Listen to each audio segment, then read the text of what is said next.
ਦੇਸ਼ ਦੇ ਵਿੱਚ ਭਾਰਤੀ ਸੈਨਾ ਦਾ ਜਿੰਨਾ ਯੋਗਦਾਨ ਲੋਕਾਂ ਦੀ ਸੇਵਾ ਲਈ ਜਾਣਿਆ ਜਾਂਦਾ ਹੈ, ਇਸ ਦੇ ਉਲਟ ਉਨਾ ਹੀ ਸੈਨਾ ਦੇ ਜਵਾਨਾਂ ਦੇ ਪਰਿਵਾਰਾਂ ਨੂੰ ਮੁਸ਼ਕਲਾਂ ਦਾ ਸਾਹਮਣਾ ਕਰਨਾ ਪੈਂਦਾ ਹੈ। ਤਾਜ਼ਾ ਮਾਮਲਾ ਸਾਹਮਣੇ ਆਇਆ ਹੈ ਜਲੰਧਰ ਦੇ ਦੀਪਨਗਰ ਦੀ ਗੋਲਡਨ ਕਲੋਨੀ ਦਾ, ਜਿੱਥੇ ਭਾਰਤੀ ਸੈਨਾ ਦੇ ਸ਼ਹੀਦ ਸੂਬੇਦਾਰ ਦਾ ਬੇਟਾ ਬਿਨਾਂ ਇਲਾਜ ਦੇ ਜੰਗੀ ਤੋਂ ਹੱਥ ਤੋਂ ਬੈਠਾ। ਜਾਣਕਾਰੀ ਅਨੁਸਾਰ ਸੂਬੇਦਾਰ 7 ਸਾਲ ਪਹਿਲਾਂ ਹਾਰਟ ਅਟੈਕ ਕਾਰਨ ਆਪਣੀ ਜਾਨ ਗਵਾ ਚੁੱਕੇ ਹਨ।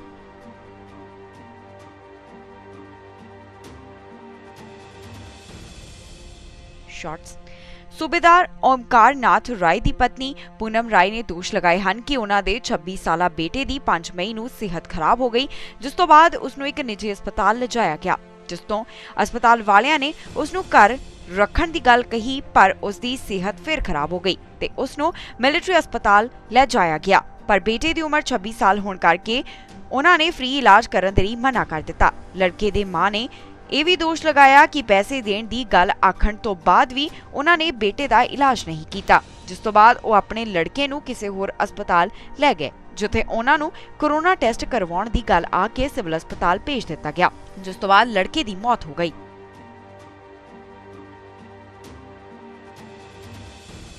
सर, मेरा नाम पूनम राय है। मेरा बेटा 26 साल का था। उसको पहले बुखार आया। बुखार आने के बाद 5 तारीख को बुखार आया।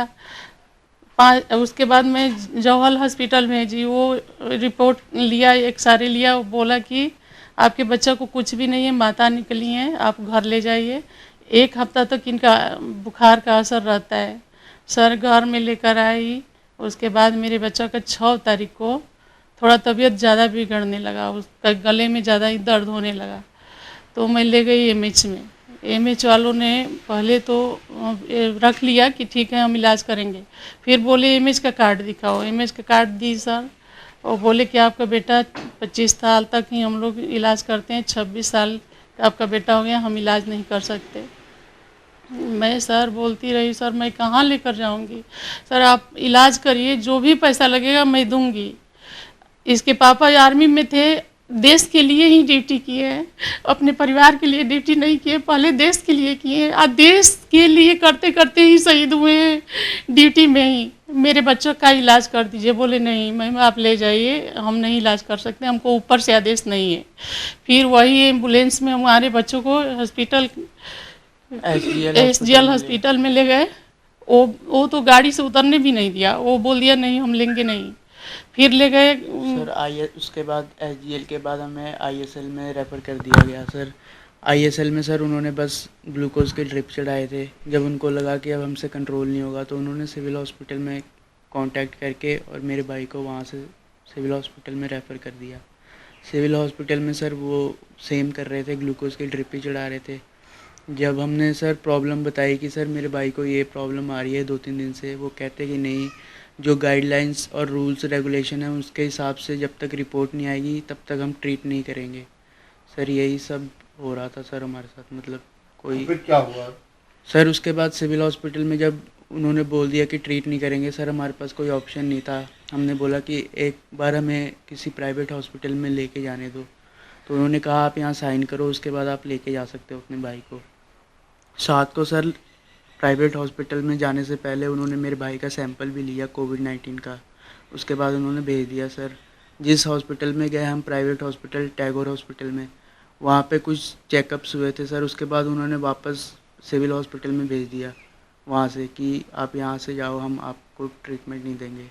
उसके बाद सर सिविल हॉस्पिटल में 1 या 1.5 दिन मेरे भाई को वही सेम ट्रीटमेंट नहीं कर रहे थे और कुछ तो कर नहीं रहे थे सर वो। उसके बाद मेरा भाई एक्सपायर हो गया सर। नींद की दवाई दे रहे थे सर, उसमें उसको सोने के लिए दवाई दे रहे थे, कोई दर्द कम होने के लिए कोई दवाई नहीं दे रहे थे, और नहीं तो तबीयत बिगड़ने के बाद सोने के लिए, नींद के लिए दवाई दे रहे थे सर। आपके बेटे ने कुछ रिक्वेस्ट भी की थी? रिक्वेस्ट किया था, मैम मेरे गले में दर्द हो रहा है, मैम मेरा गला ठीक कर दो मैम। बस मैं वो घाव जैसा हो गया था सर, वो छाला पूरा पड़ गया था ना माता की वजह से, तो बोल रहा था मैम गले में दर्द हो रहा है। मैं हाथ जोड़ती रही सर, डॉक्टर था, डॉक्टर साहब आप लिख दीजिए कि हाँ ये हॉस्पिटल ले ले मेरा बेटा को, मैं लेकर चली जाऊंगी। बोला मैं नहीं लिख सकता जब तक आपका बेटा का रिपोर्ट नहीं आ जाएगा। उसके बाद जब आपने शव लेने के लिए बात की, उसके भी कुछ सर वहाँ पे जो स्टाफ थे मैं पहले उनके पास गया तो उन्होंने तो पहले कहा कि आप फ़ोन नहीं उठा रहे हो, आपके भाई की डेथ हो गई, हम आपको इन्फॉर्म करना चाहते थे। जब मैं हॉस्पिटल पहुंचा उसके बाद कहते कि जब तक कोरोना की रिपोर्ट नहीं आएगी हम बॉडी भी हैंड ओवर नहीं करेंगे सर। जब तक तो मेरा भाई था तब तक भी उन्होंने यही जवाब दिया सर, एक्सपायर होने के बाद भी वो सेम जवाब दे रहे थे। तो फिर कैसे लेके आए? सर उनसे गलती हुई थी, एक्चुअली स्टाफ से गलती हुई थी। नहीं, जहाँ पे डेड बॉडीज़ होती हैं सर, जो वो डिपार्टमेंट था उन्होंने हमें फ़ोन किया कि आप बॉडी क्यों नहीं लेके जा रहे हैं।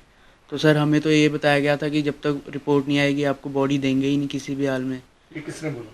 ये जो जहाँ पे बॉडीज़ होती हैं सर, डेड बॉडीज़ होती हैं, वहाँ के सीनियर डॉक्टर थे, उन्होंने हमें फ़ोन किया कि हमारे स्टाफ से गलती उनका होगी। नाम? सर नाम तो मुझे नहीं पता, पर उन्होंने कहा कि हमारे स्टाफ से गलती हुई है, क्या गलती हुई? कि उनको इसके बारे में इंफॉर्मेशन नहीं थी, आप बॉडी लेके जा सकते हैं। बॉडी नहीं लेके जाओगे तो तुम्हारे उसमें म्यूनिसपैलिटी में दे देंगे बोल रहे म्युनिसिपैलिटी में थे। दे देंगे। क्या बोला? म्यूनिसपैलिटी में दे देंगे अगर बॉडी लेकर नहीं गए तो। सर वहाँ भी मेरे बेटा को किसी ने हाथ नहीं लगाया है, अकेले मेरे बेटा अभी सर, 16-17 साल मैं का और लड़का मेरे है। रिलेटिव्स थे कुछ और जान पहचान के, उन्होंने एम्बुलेंस में रखा, उन्होंने मना कर दिया कि हम नहीं रखेंगे, आप खुद ही बॉडी उठाओ और एम्बुलेंस में रखो। सर यहाँ पर आए, शमशान घाट में जहाँ पर आए वहाँ पे भी हमने खुद ही उतारा है, खुद ही सब कुछ किया है। वो पैसा भी लिया एम्बुलेंस वाला। एक तो गलती से हमारा बेटा का जान भी गया है, एम्बुलेंस वाला पैसा मांग रहा था कि आप पैसा दो आपकी डेड बॉडी। सरकारी एम्बुलेंस थी? हाँ सरकारी थी, उसी हॉस्पिटल की थी सर। हाँ जी सर। और 500 रुपया भी ले गया। ਜਲੰਧਰ ਦੇ ਮੈਡੀਕਲ ਸੁਪਰਡੈਂਟ ਡਾਕਟਰ ਹਰਿੰਦਰਪਾਲ ਦਾ ਕਹਿਣਾ ਹੈ ਕਿ ਨੌਜਵਾਨ ਦੀ ਹਾਲਤ ਜ਼ਿਆਦਾ ਖਰਾਬ ਸੀ ਜਿਸ ਕਾਰਨ ਉਸ ਦੀ ਮੌਤ ਹੋ ਗਈ।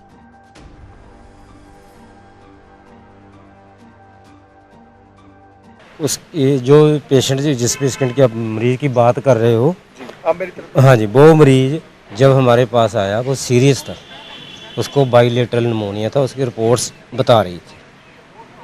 तो जब हमारे पास है वो पहले से ही सीरियस था, तो उसका डिफरेंट हॉस्पिटल में से इलाज हुआ और कोरोना टेस्ट के लिए यहाँ आया था। उसको हमने इलाज शुरू किया और उसका टेस्ट रिपोर्ट भेज दिया। उनका कहना आरोप है कि सबसे पहले वो जोन हॉस्पिटल में गए, उन्होंने बोला कि उनको माता है, उसके बाद मिलिट्री हॉस्पिटल गए, फिर टैगोर हॉस्पिटल गए, फिर वापस आए आपके पास, लेकिन किसी ने भी इलाज नहीं किया। बिना इलाज के उनका बच्चा मर गया। इसमें जब हमारे पास आया वो ऑलरेडी सीरियस कंडीशन में था, वो दूसरे हॉस्पिटल में जैसे था उसका मेरे को नहीं पता।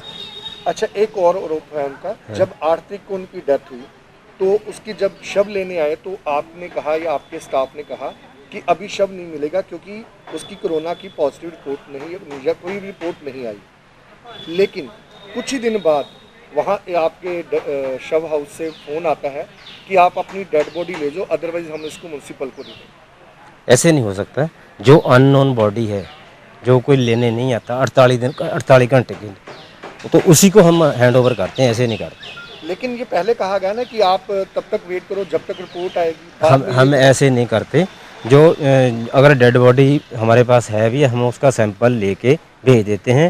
अगर रिश्तेदार लेना चाहते हैं बॉडी को, हम उसको कोविड पॉजिटिव मान के उसकी ट्रीटमेंट सारी करके सैनिटाइज करके बॉडी बैग में पैक करके तब देते हैं। अगर उसको हम पूरा ये मान के चलते हैं कि वो कोविड पॉजिटिव है, ताकि किसी को बाहर जाके इन्फेक्शन ना, वैसे डेड बॉडी से इन्फेक्शन नहीं होती, ये मेरा कहना है। तो ये गलत उनका आरोप है कि बिना इलाज के उसकी मौत होगी। हमारे हॉस्पिटल ने जो बनता था वो इलाज किया है। Bureau report Ajit web TV. ਵਧੇਰੇ ਖਬਰਾਂ ਦੇ ਲਈ ਤੁਸੀਂ ਬਣੇ ਰਹੋ ਅਜੀਤ ਵੈਬ ਟੀਵੀ ਦੇ ਨਾਲ।